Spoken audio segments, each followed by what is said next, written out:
right, Gator fans. It's time to talk about the basketball game last Saturday.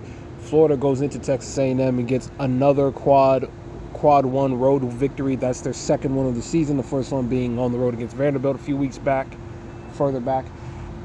And this game was all about Florida's defense. From start to finish, Florida's defense gave Texas A&M trouble with the size, the length, and the effort that they gave up and down the court on both sides. Florida did not take their foot off the gas with the Aggies at all. The Aggies tried to do what Georgia tried to do and what Alabama tried to do at the same time, which was, put up a lot of points, high tempo.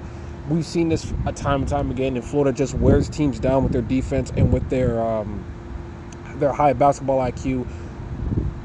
Rueben Chinyelu had another double-double. This guy's a double-double machine. Thomas Hogg looked good again. Last year Florida had an All-American with Walter Clayton. We may be looking at two potential All-Americans on the same time with Hogg and Chinyelu. Chinyelu was definitely SEC Defensive Player of the Year. I said that like a month ago, and he's proven me right every time. He's been spectacular. Texas A&M was a very scrappy team in this game. They were pushing off on Florida on a lot of inbound passes to try to knock Florida around and get the ball out and get turnovers to rack up points very quickly.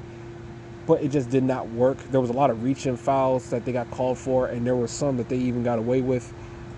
There was a play where the two Aggie players, if you've seen the picture, you know what I'm talking about, were both holding Rueben Chinyulu's arms and shoulders and were almost wrenching it. That's a very dangerous play to happen because there are basketball players who have had their shoulders actually dislocated from getting wrenched like that. Kelly Olynyk did it to Kevin Love back in the day, and y'all can look up that clip and you'll know what I'm talking about. So that was it was a very scrappy team that Florida beat, and they were kind of playing along, not dirty, but they were like walking along that thin line, so to speak. One of the players, I believe Ryan Griffin, cheap shotted Thomas Hogg in the back, rammed his shoulder into the middle of his back, and after the game was over, one of the Gator assistant coaches cussed out Griffin for doing that and called him out for it, rightfully so. And you had these Texas A&M ballerina reporters talking smack about how Florida was being classless for the way they handled the post game, yet for some reason they had nothing to say about all the dirty cheap shots that the Aggies were trying to do to the Florida team throughout the entire game. Even when and then they were more flagrant.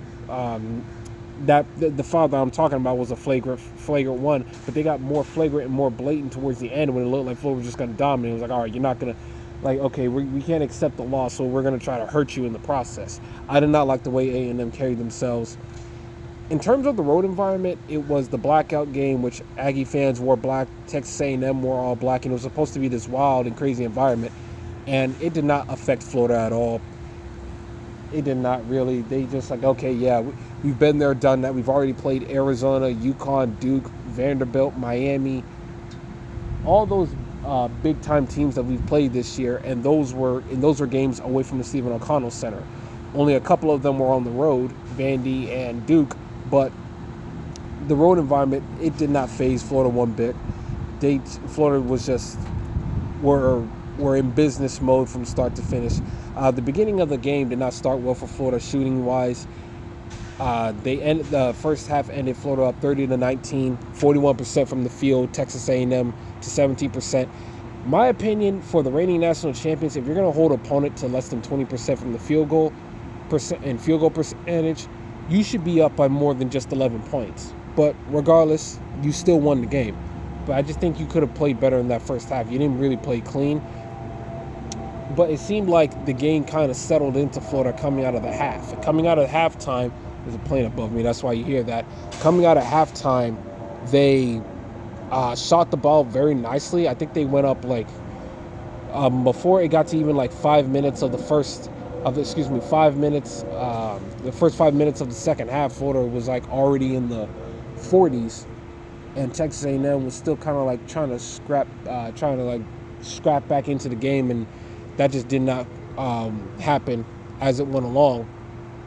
I've already talked about Chinyelu and Thomas Hogg, But I think another big story that is developing that's not getting enough traction is Isaiah Brown and Rueben Chinyelu are developing into nice players coming off the bench. Rueben Chinyelu is clearly the sixth man on the team, and Isaiah Brown is stepping into his role as the seventh man on this team.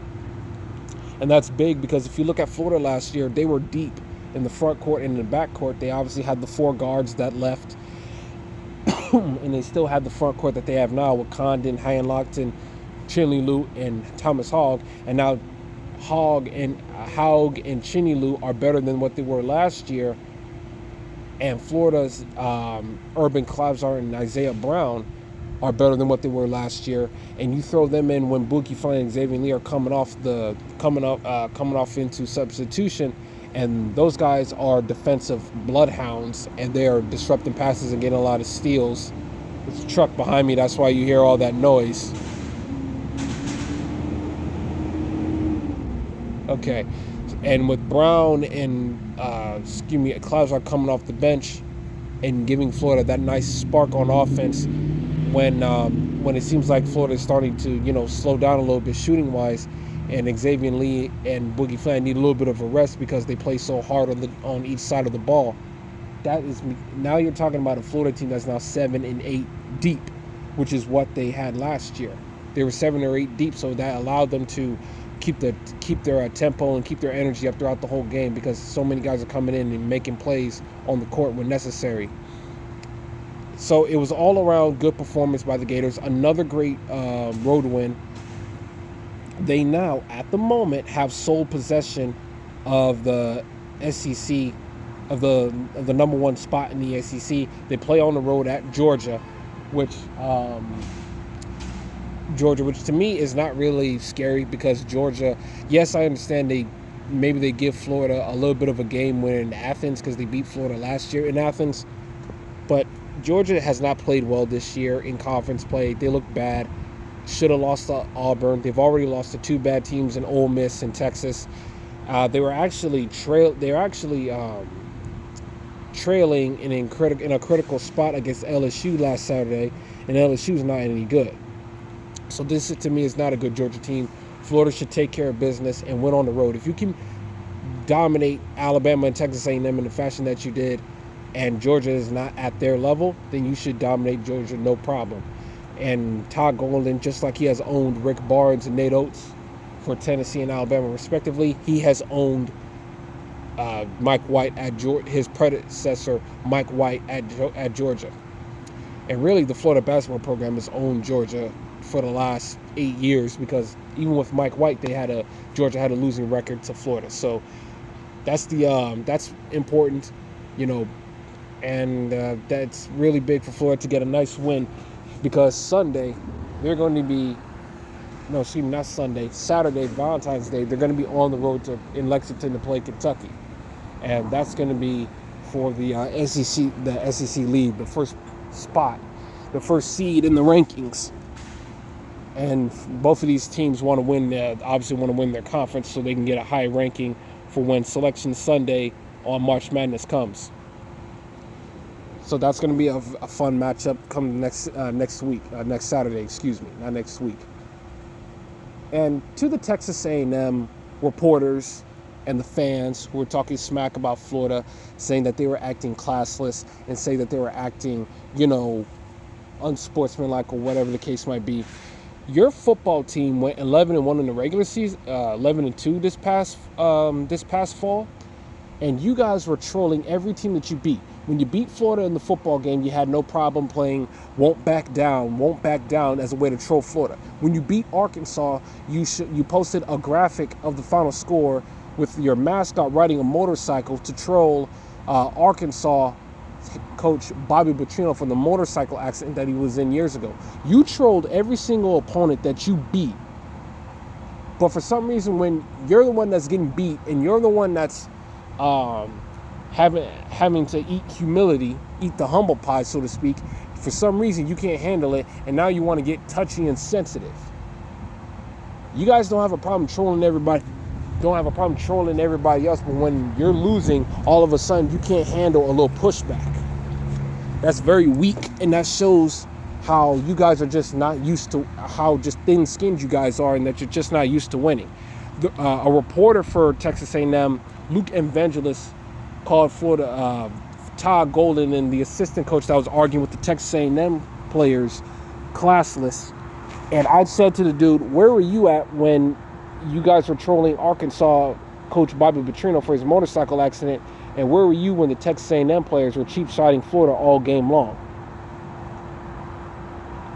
Like Texas A&M were talking trash throughout the entire game, and they just got mad that they got whooped and it didn't affect the reigning champs, because the reigning champs know that this is just another game for them. This is a big game for you, but it's not that big of a game for us. The big game is Kentucky. The big game was on the road at Vanderbilt. The big game was Arizona, Duke, and UConn. The big game was playing Georgia and Tennessee in the O Dome. That's what the big game was.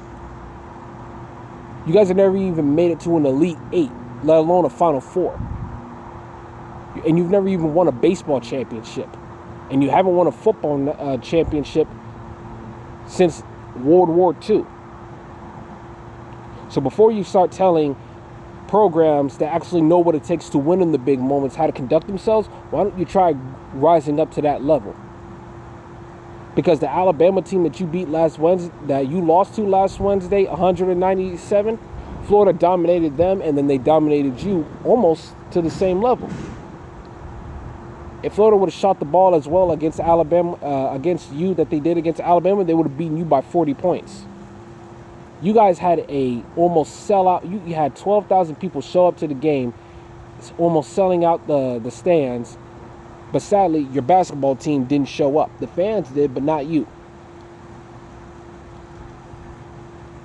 So just take the loss like men, and get ready for your next opponent. But anyways, having said that, Florida's going to play Georgia's Wednesday. I think it's going to be on ESPN2. I don't know if it's going to be at 7:30 or 8 o'clock. I'll check the time. But Florida should get another victory on the road. And I think this will also be another quad one victory on the road. So that will be 3 for them. And hopefully Todd Golden continues to own Mike White.